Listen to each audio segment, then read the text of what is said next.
Harley sold roughly 132,000 bikes last year, down 12%. The air-cooled Sportster, gone since 2022 and not coming back until 2027. So every rider who wanted an affordable American cruiser had to go somewhere else. 6 bikes absorbed them. The last one costs more than a Street Glide, and it still sells. Number 6. Kawasaki Vulcan S, $7,649, or $8,149 if you choose the ABS model. And you should. That's the starting point for a motorcycle that solves a problem Harley Davidson has never really addressed. And the price is only part of the reason it's winning over so many riders. The other reason is Kawasaki's ErgoFit system. It allows the seat, foot pegs, and handlebars to be adjusted into 18 different ergonomic combinations. Even better, those adjustments can be made at the dealership before you ride away, at no extra cost. If you're 5 feet 2 inches tall, there's a setup for you. If you're 6 feet 4 inches tall, there's a setup for you as well. It's the same motorcycle, just tailored to fit the rider. That's a very different approach from simply asking riders to adapt to the motorcycle.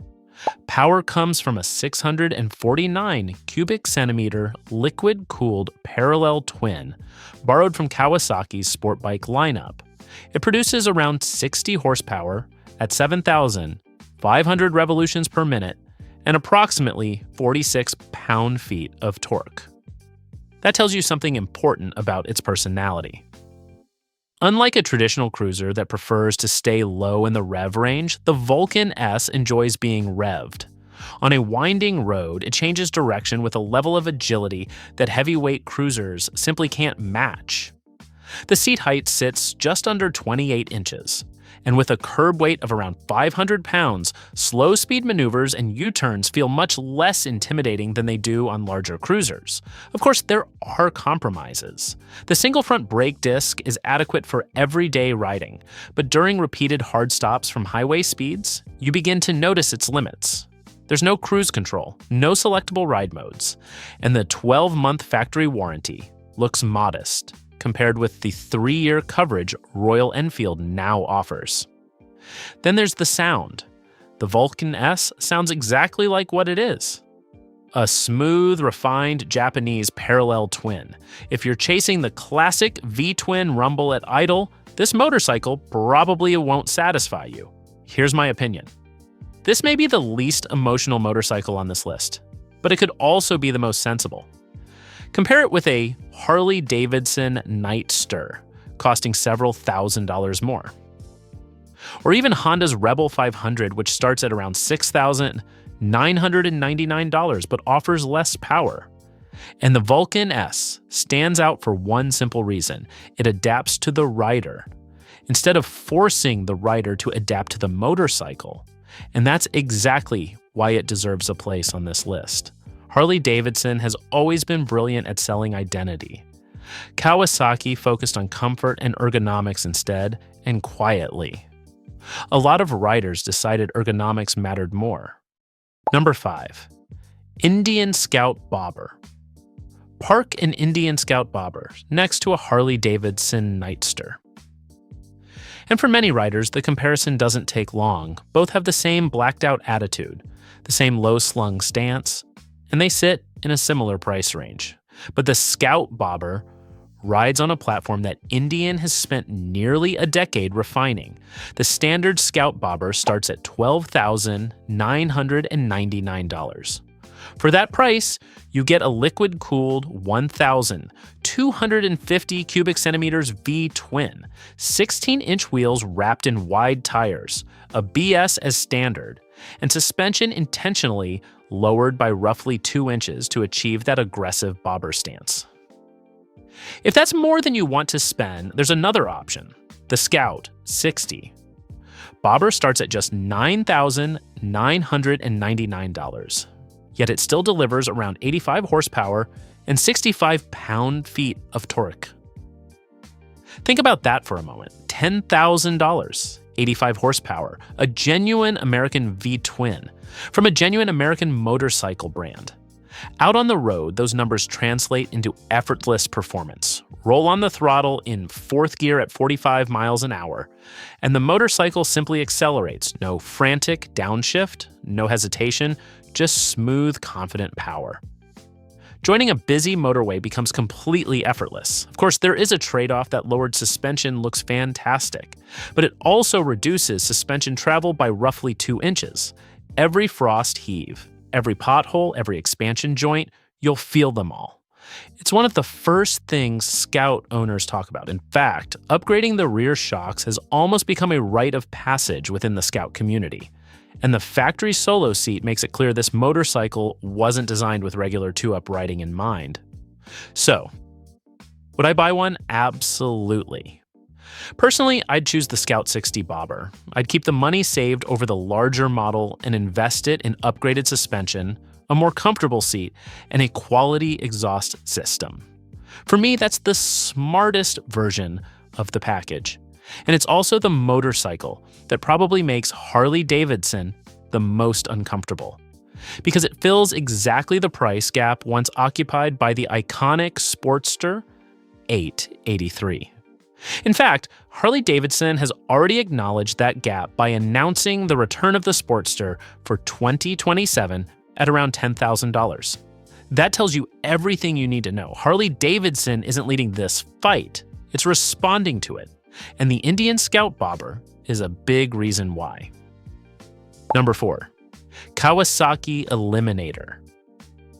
There's a problem almost nobody at a motorcycle dealership wants to admit. A brand new rider walks in with $7,000. They want a cruiser.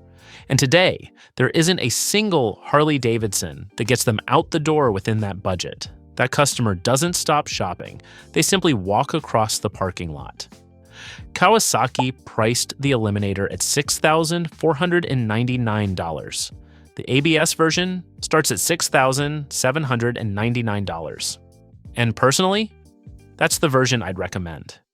If you want a few extra touches, the SE model adds a premium seat, a USB-C charging port, fork covers, and starts at $7,099. Power comes from a 451cc parallels twin, producing around 51 horsepower at 10,000 RPM. Seat height is just under 29 inches. Those two numbers explain exactly why this motorcycle works so well. The low seat allows a rider around 5 feet 6 inches tall to place both feet confidently on the ground at a stop. At the same time, the engine is lively enough that experienced riders won't outgrow it after a single season. Most beginner-friendly cruisers excel at one of those things. The Eliminator manages both. Of course, there are compromises. Peak power arrives high in the rev range. That means you need to work the gearbox if you want the strongest acceleration. Torque is modest. And when you're carrying luggage or riding into a strong headwind on the motorway, the motorcycle reminds you that it's still a lightweight cruiser. The fuel tank is also relatively small, so longer journeys require more frequent fuel stops. Here's something many reviews never mention. The Eliminator's biggest competitor isn't the Honda Rebel 500, it's the used motorcycle market. For roughly the same money, you could buy a 5-year-old Harley Davidson Sportster with an unknown maintenance history. Or you could ride away on a brand new Kawasaki with a factory warranty. For many first-time buyers, that's an easy decision. If the Kawasaki Eliminator was your very first motorcycle, let us know in the comments. Over the past couple of years, it's become one of the most common first bikes on the road. And the next motorcycle on this list, well, that's where things become genuinely controversial, because half the comment section is about to insist it isn't even a real motorcycle. Number 3, Honda Rebel 1100D CT. A rider I know spent 19 years on Harley Davidsons. He owned 2 Softails, a Road King, the whole progression. Then arthritis began affecting his left hand. Suddenly, every clutch pull became a negotiation. Almost on a whim, he test rode a Honda Rebel 1100 DCT. 11 days later, the Road King was gone. That's the power of Honda's dual-clutch transmission. There's no clutch lever at all. In stop-and-go traffic, on a hot afternoon, it can mean the difference between enjoying the ride or deciding it's no longer worth it. More experienced riders are making the switch for exactly this reason. It's happening quietly, but it's happening. Power comes from a 1,084 cubic centimeter parallel twin engine derived from Honda's Africa Twin. It's been retuned specifically for cruiser riding. The engine delivers strong low-end torque, pulls confidently through the middle of the rev range, and cruises comfortably at 75 miles an hour all day without feeling strained. Pricing starts at $9,699 for the standard manual version. The DCT model starts at $10,399. The DCT SE comes in at $11,199. And the Rebel 1100T, complete with a fairing and hard saddlebags, starts at $11,599. Of course, there are compromises. If what you love most about a cruiser is the unmistakable sound and feel of a traditional V-twin, this probably isn't your motorcycle. A parallel twin doesn't shake at idle. It doesn't have that slow loping rhythm, and it won't turn heads at the petrol station simply by starting up. If that's 90% of the riding experience for you, it's perfectly reasonable to skip this one. Honda's factory warranty is also relatively modest compared with what brands like Indian and Royal Enfield currently offer, but at $10,399 for the DCT version. Compared with a Harley Davidson Nightster costing several $1,000s more and still requiring a traditional clutch lever, the value is difficult to ignore. For many longtime Harley riders, this isn't the motorcycle they expected to buy. It's the motorcycle they discover when their body starts making the decision for them. And if you enjoy honest motorcycle breakdowns without endless spec sheet reading, don't forget to subscribe. There's plenty more to come. Number 2. Triumph Bonneville Bobber. 77 horsepower at 6,100 revolutions per minute. 78 pound-feet of torque, arriving at just 4,000 revolutions per minute. A wet weight of around 553 pounds. Those numbers describe a motorcycle built for one purpose above all else: effortless, low-rev torque. Roll on the throttle in a tall gear. And it simply surges forward without ever asking to be revved hard. That's exactly what makes the Bonneville Bobber so appealing. At the heart of it sits Triumph's 1,200 cubic centimeters high torque parallel twin. It's the engine that's quietly convincing many Harley Davidson riders to look elsewhere after comparing prices with the Softail standard. The Bonneville Bobber starts at around $14,795. That places it in the same conversation as Harley Davidson's mid-range Softail lineup. For 2026, Triumph also updated both the Bobber and the Speedmaster with a larger 3.7-gallon fuel tank. Lighter aluminum rims on the 16-inch wire wheels. And an advanced electronics package with IMU-based rider aids. That larger fuel tank matters more than it might sound. The previous 3.2-gallon tank often had owners searching for fuel much sooner than they wanted during a weekend ride. Now that frustration has largely disappeared. Of course, there are compromises. The hidden rear suspension gives the motorcycle the clean appearance of a classic rigid frame hardtail. That's exactly the look Triumph was aiming for, but it also means rough roads become tiring after about 90 minutes in the saddle. At roughly 553 pounds fully fueled, the Bobber also demands a little more effort during slow-speed maneuvers and parking. And with its factory solo seat, bringing a passenger simply isn't part of the plan. Here's my opinion. The Bonneville Bobber is the best-looking motorcycle on this entire list, and for me, it isn't particularly close. Whether that styling is worth roughly $2,000 more than an Indian Scout Bobber depends entirely on what matters most to you. If standing out at the local bike meet is important, owning a Triumph carries a certain appeal that's hard to ignore.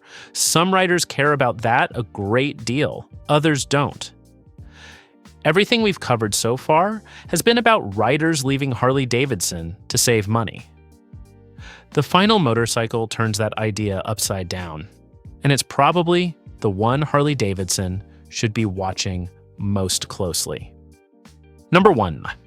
Indian Challenger. Park the Indian Challenger beside a Harley Davidson Street Glide, and the specification sheet becomes surprisingly uncomfortable reading. The Challenger Limited starts at $27,999. The base 2026 Street Glide starts at $24,999. Indian is asking roughly $3,000 more, and buyers are still lining up. So why? It starts with the engine. The liquid-cooled Power Plus 108 produces around 122 horsepower from 1,768 cubic centimeters. Pair that with Brembo brakes and a frame-mounted fairing, and you have a very different riding experience from a traditional touring cruiser. That frame-mounted fairing is the feature owners talk about most, because it stays attached to the chassis instead of turning with the handlebars. Cross winds push against the motorcycle rather than tugging at the steering. After 400 miles across an open highway, your shoulders feel the difference. Step up to the Challenger Dark Horse 112, starting at $31,999. And output climbs to around 126 horsepower and 133 pound-feet of torque. Harley Davidson answers with the Milwaukee 8 117 engine and the impressive 12.3-inch Skyline display. And to be fair, Harley's infotainment system has become genuinely excellent, but if you're comparing outright performance, the Challenger comes out ahead. Of course, the Indian isn't perfect. Its dealer network is smaller, the aftermarket isn't as extensive. Resale values generally aren't as strong. And many traditional cruiser riders still aren't convinced by the styling of its frame-mounted fairing. It's also a large motorcycle. You'll notice every pound of it while maneuvering through a car park or making tight, low-speed turns. Here's my view. Harley Davidson still leads the American touring market in overall sales. That hasn't changed. What has changed is the buying process. Today's touring rider is far more likely to compare brands before signing the paperwork. And once buyers start cross-shopping, Indian earns a genuine place in the conversation 10 years ago. That conversation rarely happened. Today, it's one Harley Davidson can no longer afford to ignore. Americans aren't abandoning Harley. They're buying what Harley stopped building. And the price gap between $7,000 and $25,000 is where every one of these 6 bikes lives. If I'm spending my own money right now, it's the Indian Scout Bobber at $10,000, no hesitation. Which of these 6 would you actually park in your garage? Tell me below and subscribe so you catch the 2027 Sportster breakdown when the real numbers land.